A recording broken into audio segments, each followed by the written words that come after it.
اب یہ بڑی مصیبت ہے کہ اب ہم فراق والی گفتگو کریں یا وصل فراق کا لمحہ ہوتا ہے، اس وقت جو ایک گھٹن ہوتی ہے، ایک دوری ہوتی ہے، وہ برداشت نہیں ہوتی. اور کبھی کبھی وہ اپنی بسیط لہر عطا فرماتا ہے تو لگتا ہے کہ جیسے ساری کائنات میں ہم ہی ہیں.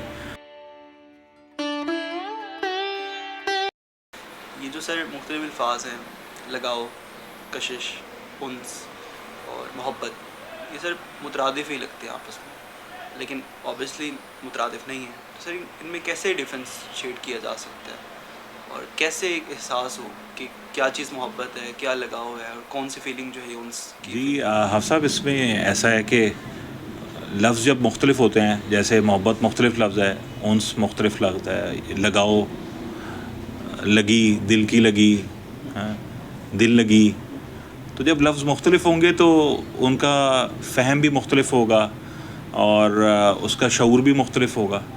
لیکن یہ شعور ہوگا صرف اسی کے پاس جو ان سٹیجز سے خود گزرے گا، ورنہ یہ ایک ڈسکشن ہی ہو جائے گی کہ دل لگی کس کو کہتے ہیں اور لگاؤ کس کو کہتے ہیں، لگن کس کو کہتے ہیں، من کی لگن کس کو کہتے ہیں، محبت کس کو کہتے ہیں، الفت کس کو کہتے ہیں، عشق کس کو کہتے ہیں اور جذب کس کو کہتے ہیں. تو لفظ ہیں، لفظوں کی تعبیرات ہیں، لفظوں کی تاثیرات ہیں، لفظوں کے اثرات ہیں. تو اثر کسی ایک ہستی سے نکلتا ہے اور دوسری ہستی تک پہنچتا ہے. اب ایک ہستی سے جو اثر نکلا وہ تاثیر بن کے دوسری ہستی تک پہنچ گیا. اب یہ اثر اور تاثیر کا رشتہ جو ہے نا، یہ مختلف نام پائے گا. ایک شخص سے اثر نکلا، دوسرے شخص کے اندر تاثیر بن کے اتر گیا. تو یہ اثر اور تاثیر کا جو رشتہ ہے نا دو ہستیوں کے درمیان، ان کی مختلف شیڈز یا مختلف قسمیں یا مختلف جہتیں یہ لفظ بن جائیں گے.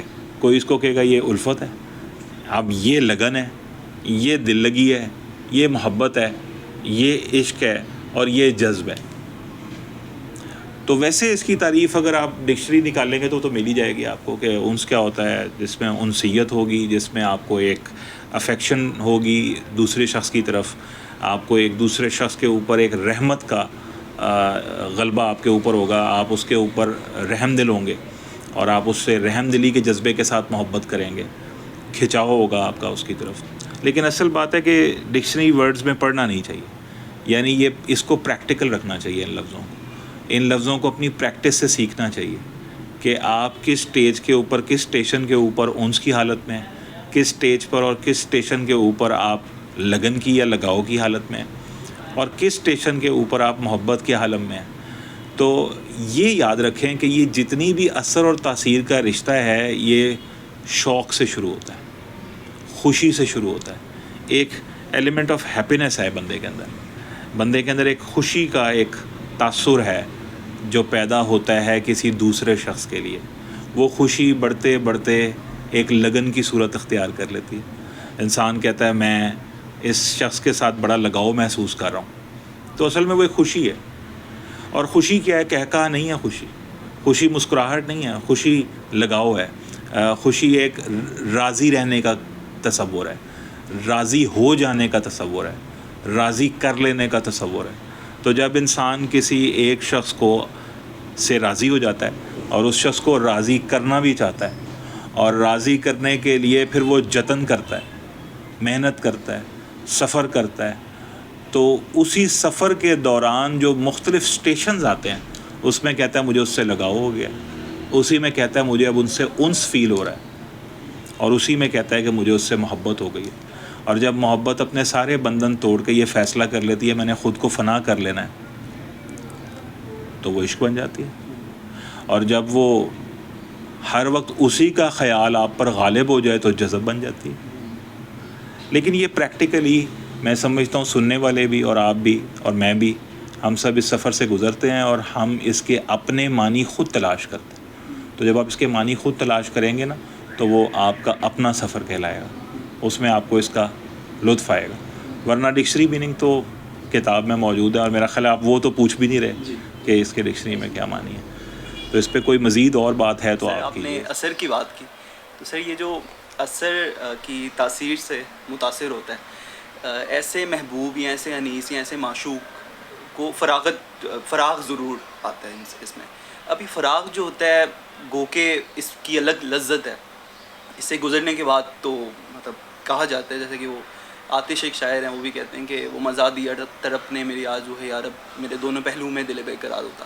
لیکن جب وہ وقت گزر رہا ہوتا ہے، مطلب وہ فراق کا لمحہ ہوتا ہے، اس وقت جو ایک گھٹن ہوتی ہے، ایک دوری ہوتی ہے، وہ برداشت نہیں ہوتی. وہ دل چاہتا ہے کہ انسان اس سے نہ کسی طرح نکل جائے. تو یہ جو گھٹن ہے، یہ فیلنگ ہے، یہ فراق ہے، آپ اس کو کس طرح اب کس نظر سے دیکھتے ہیں؟ سر اس کے اندر ایک اور میں بھی چیز ایڈ کرتا چلوں. مطلب ایک بندہ سفر میں جا رہا ہوتا ہے نا، اس سے منزل نظر آ رہی ہوتی ہے، کہتا ہے میں منزل پہ پہنچوں گا، تو وہ سفر کو نہیں انجوائے کر رہا ہوتا. وہ جو اگلی منزل کہتا ہے کہ نا منزل پہ پہنچ کے میں انجوائے کروں گا، وہ بات، وہ جو سفر چل رہا ہے اس کو ہم کیسے کیوں مس کر دیتے ہیں؟ اس سفر کا جو مزہ ہے، اس کی جو لذت ہے، اسے مس کر دیتے ہیں اور کہتے ہیں کہ وہاں پہ جا کے بھی انجوائے کریں. منزل مل گئی، اب تو ختم ہو گئی بات. تو وہ جو سفر ہی تو تھا جس کو ہم نے انجوائے کرنا تھا، وہ مجھ سے نہیں کر پائے انجوائے.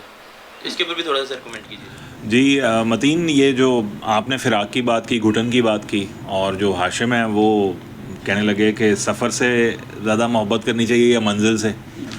اب بات یہ ہے کہ آپ دونوں کے جو کمنٹ ہیں وہ بڑے زبردست ہیں، قیمتی بھی ہیں. آپ کہہ رہے ہیں کہ جو سفر ہے وہ فراق والا ہو، یعنی اس میں جدائی کا سفر ہو، جدائی میں گھٹن محسوس ہو رہی ہے. وہ کہہ رہے ہیں کہ سفر میں وصل کی راحت محسوس ہو رہی ہے. اب یہ بڑی مصیبت ہے کہ اب ہم فراق والی گفتگو کریں یا وصل والی. ہاشم میاں جو ہیں وہ سفر کو وصل سمجھ رہے ہیں، آپ سفر کو فراق سمجھ رہے ہیں. وہ منزل کو سفر میں ساتھ سمجھ رہے ہیں، آپ سفر کو منزل کی طرف سمجھ رہے ہیں.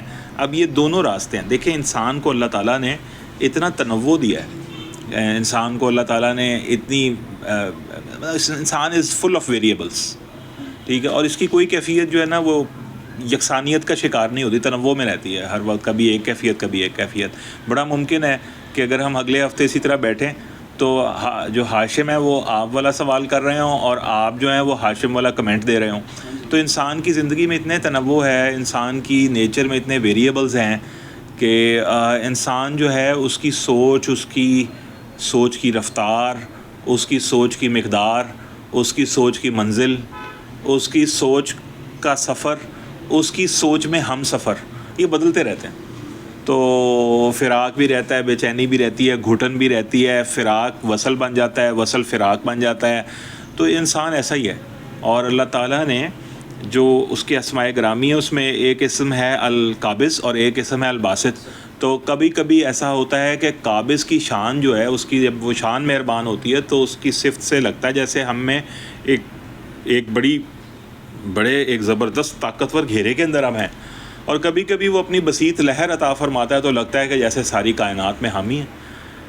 تو سفر جو ہے کبھی وہ منزل، اس میں منزل ہمراہ ہو جاتی ہے، اور کبھی کبھی ایسا ہوتا ہے کہ سفر جو ہے وہ منزل کا مشتاق ہو جاتا ہے.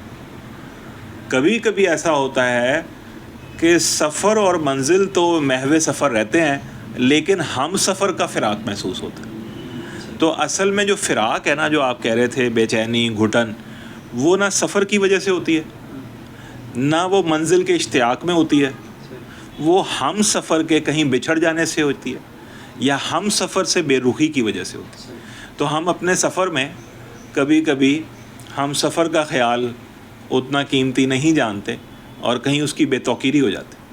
کبھی کبھی ہم سفر جو ہے ہم اس کی اتنی آؤ بھگت نہیں کر پاتے، چاؤ نہیں کر پاتے، اس کو کبھی کبھی جی آیا نہیں کہہ پاتے. کبھی کبھی ہم سفر کو ساتھ لے کر نہیں چلتے، کبھی کبھی وہ ہم سے بچھڑ جاتا ہے، کبھی ہم اس سے بچھڑ جاتے ہیں. تو غور یہ کرنا چاہیے کہ جب گھٹن کا وقت ہو، جب فراق محسوس ہو رہا ہو، تو اس میں آپ کا ہم سفر کون تھا، کون ہے، کون رہے گا، اور اب کیوں نہیں ہے، اگر نہیں ہے تو اس کی وجہ کیا ہے، اس کو تلاش کرتے رہنا چاہیے. ہم سفر سے نظر نہیں ہٹنی چاہیے. میلہ جو ہوتا ہے یہ یار کے ساتھ دیکھیں گے نا، دوست کے ساتھ دیکھیں گے، وہ دوست ساتھ ہوگا میلہ اچھا لگے گا. آپ نے دیکھا لمبا سفر بھی ہو، دوست ساتھ ہو جائے، مشکل سفر بھی ہو تو اتنی صعوبت محسوس نہیں ہوتی، اتنی مشکل محسوس نہیں ہوتی. تو فراق بالکل محسوس نہیں ہوتا اگر ہم سفر ساتھ ہو. تو فراق جو ہے اس میں نہ سفر کا قصور نہ منزل کا قصور، اس میں آپ کے کسی ایسے خیال کا قصور ہے جس نے آپ کے ہم سفر کو ناراض کر دیا. روٹھا ہوا ہم سفر منانا چاہیے. جو فراق ہے نا وہ اصل میں ہم سفر سے فراق ہے، نہ سفر سے فراق ہے نہ منزل سے فراق۔ اب یہ جو بات کر رہے تھے کہ اگر سفر ہی اچھا ہو جائے تو وہ سفر کیسے اچھا ہو جائے گا؟